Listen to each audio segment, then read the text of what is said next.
పశ్చిమ గోదావరి జిల్లా తాడేపల్లిగూడెంలోని బీజేపీ జిల్లా మీడియా కన్వీనర్ సోమేశ్వర దంపతులు ఈ రోజు రక్షాబంధన్ సందర్భంగా బ్రహ్మకుమారి ఈశ్వర్ సిస్టర్స్ సోమేశ్వరరావుకి రాఖీ కట్టి ఆశీర్వాదం తీసుకున్నారు. ఈ సందర్భంగా సోమేశ్వరరావు మీడియాతో మాట్లాడారు. ప్రతి ఒక్కరూ సమాజ శ్రేయస్సు కోసం పాటుపడాల్సిన అవసరం ఉందని తెలిపారు. బంధాలు అనుబంధాలు బలపడాలంటే అందరూ కలిసిమెలిసి ఉండాలని పిలుపునిచ్చారు.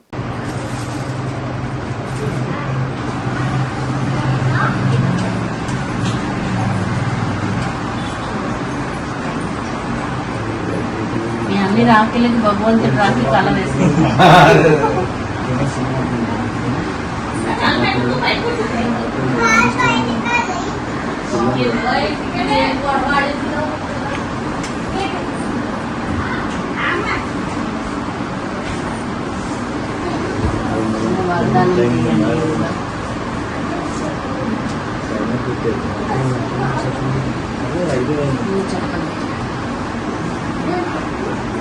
ప్రతి ఒక్కరి విశేషతను చూస్తూ వాటిని సేవలో వినియోగించారు.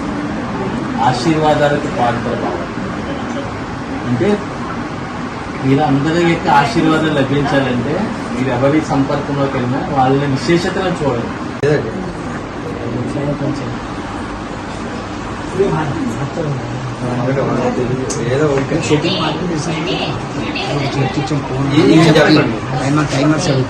బుద్ధి ద్వారా శుద్ధ సంకల్పాలను బోధించకుండా సదా స్వచ్ఛ మూల్యం మీరు ఎప్పుడు మంచి సంకల్పాలను స్వీకరిస్తారు, చెడుని మా ఎక్కువ దూరం పెడతారు. కాబట్టి హంస ఎప్పుడు కూడా రాళ్ళని నీళ్ళని వేరు చేస్తారు, రాళ్ళని తీస్తారు, ఎప్పుడు కూడా రత్నాలను తీసుకుంటారు. అలాగే మీరు మంచిగా స్వీకరిస్తారు. అది మాత్రం ఉందండి.